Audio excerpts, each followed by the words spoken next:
Growing up, I was the peacemaker. I didn't raise my voice. I didn't slam doors. I was the one who smoothed things over when tensions ran high, the one who made sure everyone felt heard. My older sister Claire always said I had this annoying habit of staying calm no matter what, like nothing could ruffle my feathers. She meant it as an insult, but I wore it like armor. Claire was different. She was loud, charismatic, the kind of person who walked into a room and immediately became its center. Our parents adored that about her.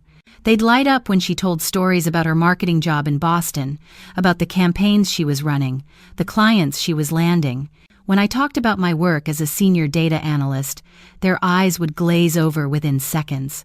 Numbers weren't exciting. Spreadsheets weren't stories. I understood. I really did. I'd made peace with being the quieter daughter, the one who showed love through actions rather than words. When Claire got divorced 3 years ago, I was the one who flew out to help her pack up her apartment. When she needed someone to vent to at 2 in the morning, I answered every call. When she moved back to our hometown of Portland and struggled to find her footing, I was there with coffee and patience and an open door. Our parents' 45th wedding anniversary was coming up in November. Mom had been planning this big celebration for months, talking about it every time we spoke. She wanted all of us together, a proper family dinner at their house, nothing fancy but meaningful. I'd already bought my plane ticket from Seattle, arranged time off work, even found the perfect gift, a restored photo album with pictures spanning their entire marriage that had taken me weeks to put together. Then, 3 weeks before the anniversary, Claire called me. Not at 2 in the morning this time, but on a Tuesday afternoon. I was in the middle of debugging a dataset when my phone buzzed. "Hey," I said, wedging the phone between my ear and shoulder as I typed. "What's up?" "So, about Mom and Dad's anniversary dinner." Her voice had that careful quality it got when she was about to say something she knew I wouldn't like. "There's been a small change of plans." I stopped typing. "What kind of change?" "Well, we've decided to keep it really intimate this year. Just immediate family who are, really present in their lives." The way she said present made something cold settle in my stomach. "Claire, I am immediate family." I know, but you're always so busy with work, and you live all the way in Seattle, and Mom thought it might be easier if we just kept it to the people who are actually here, Like, consistently here." I let the silence stretch for a moment, processing.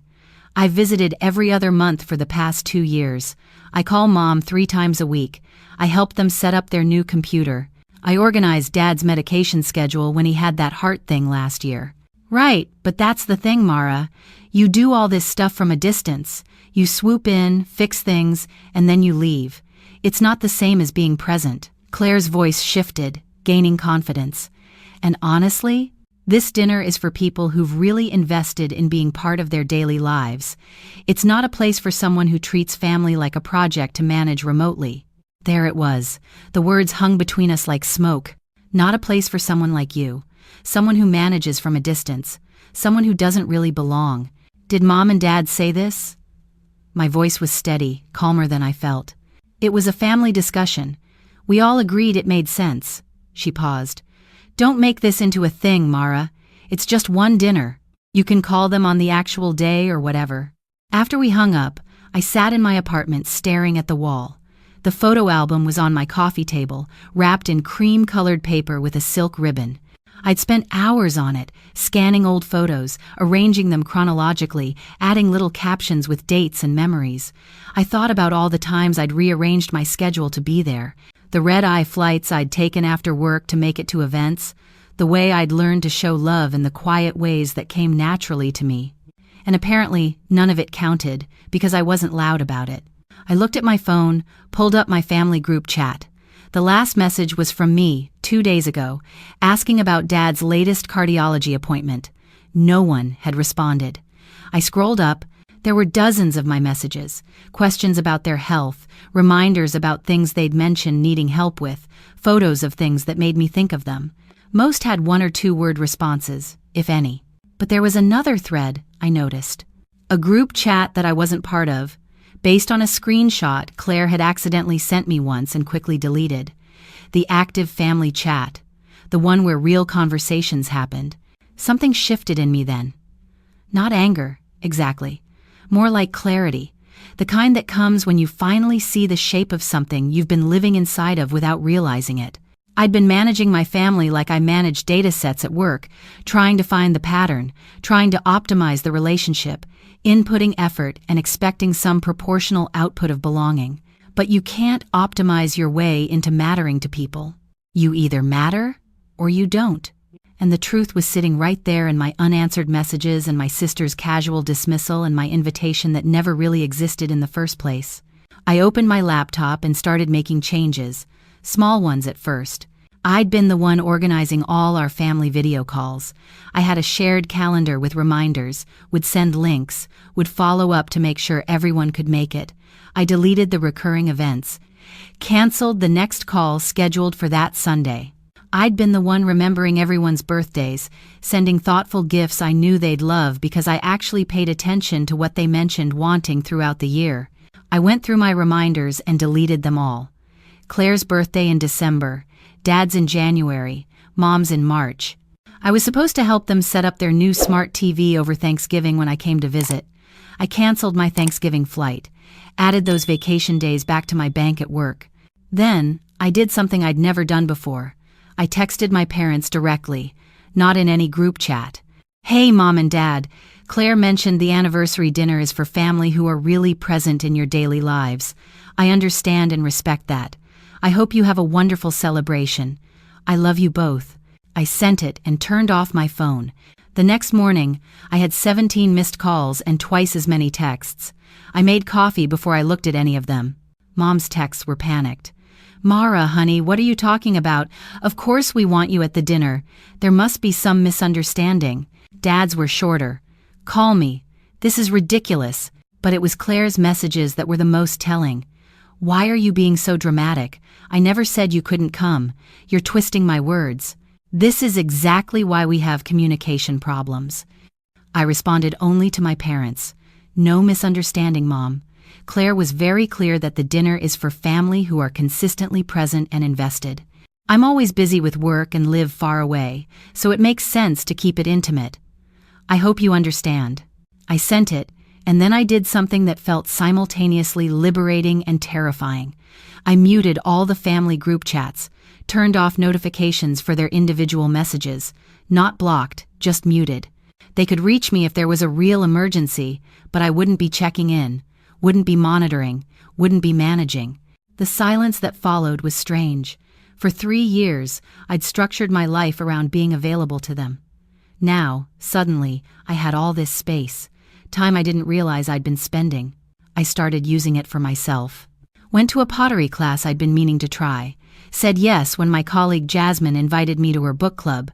Spent a Saturday hiking Mount Rainier instead of on a video call, listening to Claire complain about her ex-husband for the 100th time. 2 weeks before the anniversary, my phone rang at 11 p.m. I almost didn't answer, but it was Kelly, Claire's ex-sister-in-law. We'd stayed friendly after Claire's divorce, mostly because Kelly was one of the few people in that family who'd ever really talked to me like I was a person and not a problem-solving machine. "Mara, I'm sorry to call so late. It's okay. Is everything all right?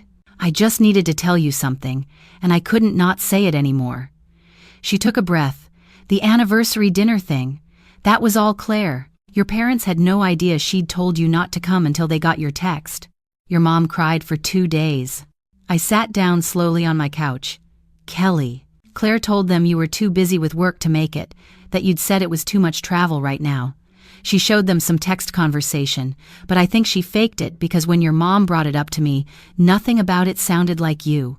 And then when you sent that message, the whole thing fell apart." "Why would she do that?" Kelly was quiet for a moment. "Honestly, I think she's jealous.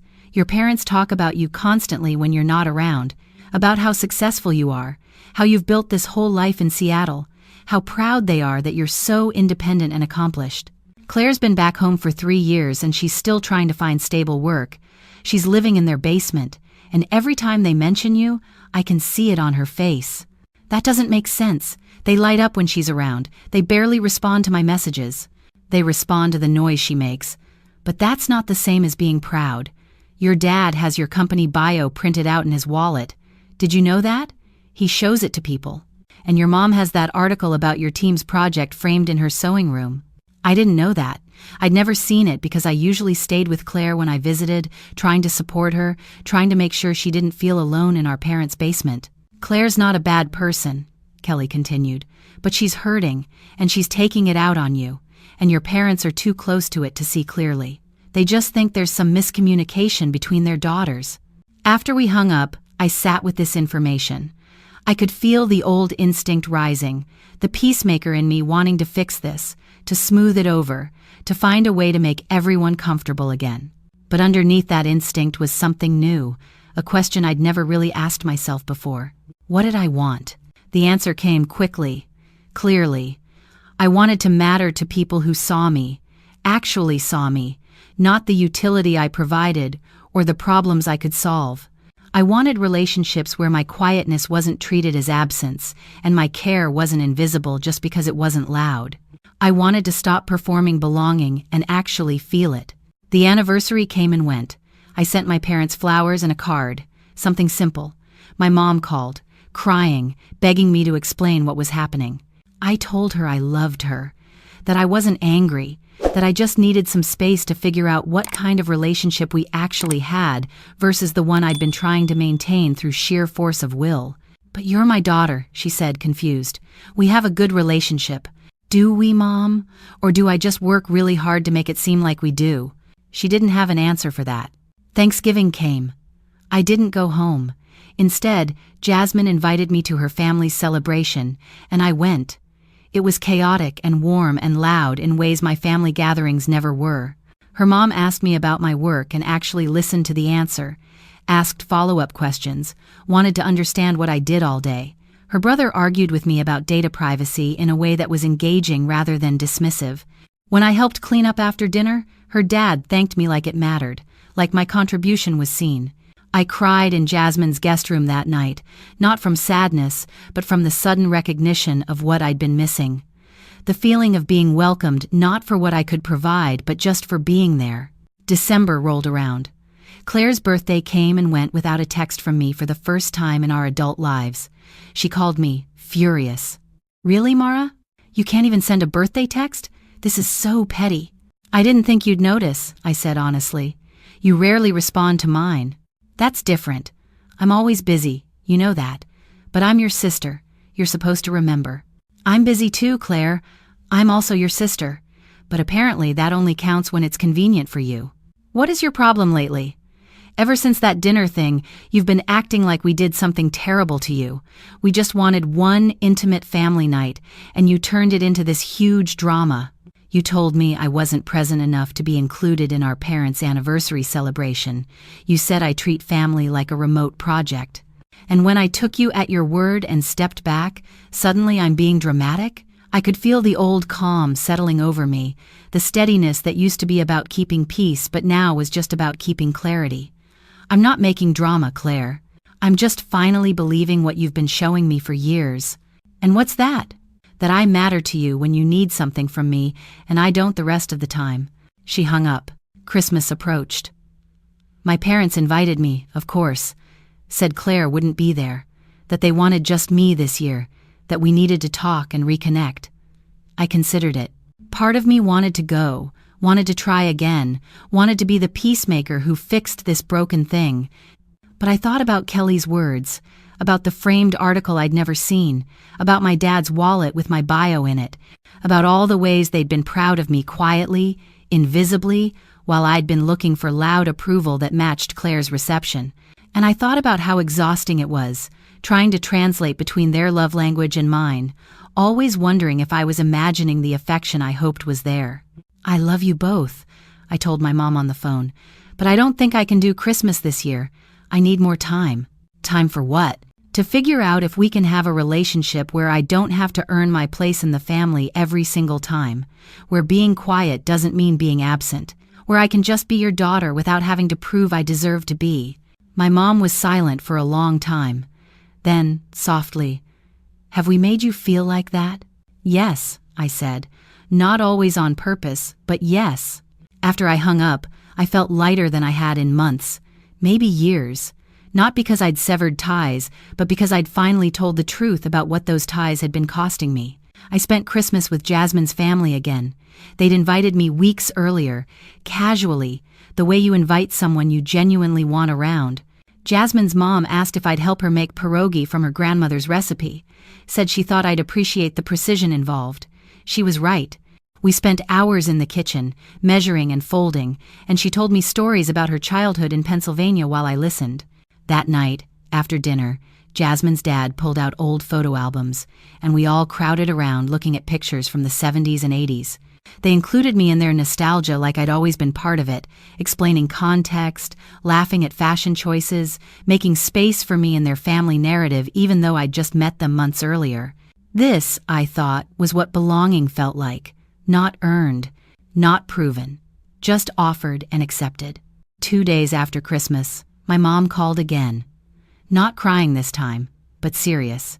Your father and I have been talking, and we looked back through our texts with you. She paused. Mara, honey, you're right. We haven't been good at seeing you. We got comfortable with Claire's loudness and your quietness, and we let that turn into thinking she needed more attention and you needed less. But needing less attention doesn't mean you deserve less love. I felt something crack open in my chest. I found that photo album you made, she continued. The one for our anniversary. It was in your old room at home, where Claire said you'd told her to leave it for us. She never gave it to us. I found it when I was putting away laundry. Mom, we're not asking you to come back and pretend everything's fine. We're asking for a chance to do better. Real better, not just promising better. And we're going to talk to your sister about what she did because that's not okay. That's not how family treats each other. I don't know if I'm ready yet, I said honestly. Then we'll wait, however long it takes. And Mara, we're going to start calling you more, not just when we need help with the computer or the medication schedule, just to talk, to ask about your life, to actually be present in yours since you've been so present in ours. After we hung up, I looked around my apartment, at the pottery I'd made in that class, slightly lopsided but mine, at the book club selection on my coffee table, at the photos Jasmine had sent me from Christmas, pictures of me laughing in her family's kitchen, flower on my nose, genuinely happy. I'd spent so long trying to fit into the family I was born into that I'd never considered. I could find family in other places too, not as a replacement, but as an addition. As proof that I wasn't the problem, that my quietness was just a different way of being present, and the right people would see it and value it. My phone buzzed, a text from Kelly. How are you doing? I smiled and typed back, I'm good, really good actually. And I meant it, because I'd finally learned that walking away doesn't mean you don't love people. Sometimes it means you love yourself enough to stop accepting scraps of affection and calling it a feast. Sometimes the bravest thing you can do is stop being the peacemaker and start being at peace. Claire never apologized. She sent a few texts over the following months, always when she needed something. Help with her resume, advice on a job interview, someone to vent to about our parents. I responded when I felt like it, and didn't when I didn't. Not to punish her, but because I'd stopped organizing my life around other people's needs at the expense of my own. My parents did better. Slowly, imperfectly, but genuinely. My dad started sending me pictures of things that reminded him of me, random stuff like interesting cloud formations or articles about data science. My mom called just to chat, learning to sit with silence instead of filling it, learning that my quietness didn't mean I had nothing to say. In March, they came to visit me in Seattle. First time they'd ever done that. I showed them my favorite coffee shop, took them on a ferry ride, introduced them to Jasmine and her family at a dinner party I hosted. I watched my parents see me in my own environment, surrounded by people who valued me for exactly who I was, and I could see the realization dawning on them. Their quiet daughter had built a whole vibrant life they'd never bothered to look at. You seem happy, my mom said on their last night, helping me wash dishes after dinner. I am, I said. I'm sorry it took almost losing you for us to really see you. I dried a plate carefully before responding. I'm sorry I waited so long to let myself be seen only by people who wanted to look. She hugged me then, tight and long, and it felt different than hugs before. Less automatic, more intentional. I don't know if my family and I will ever have the relationship I once worked so hard to manufacture, but I'm okay with that now. Because I learned that you can't force people to value you the way you need to be valued. You can only decide whether you'll keep accepting less than you deserve. And I finally decided I deserved more. Not loud appreciation or grand gestures, just genuine seeing, actual presence, the kind of love that doesn't require you to earn it every single day. The kind of love that sees your quietness and calls it peace instead of absence. That's what I was looking for all along. And once I stopped searching for it in places where it didn't exist, I found it everywhere else. In Jasmine's kitchen, making pierogi. In my own apartment, surrounded by my slightly lopsided pottery. In the mirror, finally. Looking back at myself with compassion instead of constant evaluation. I was always enough. I just needed to stop asking permission to believe it.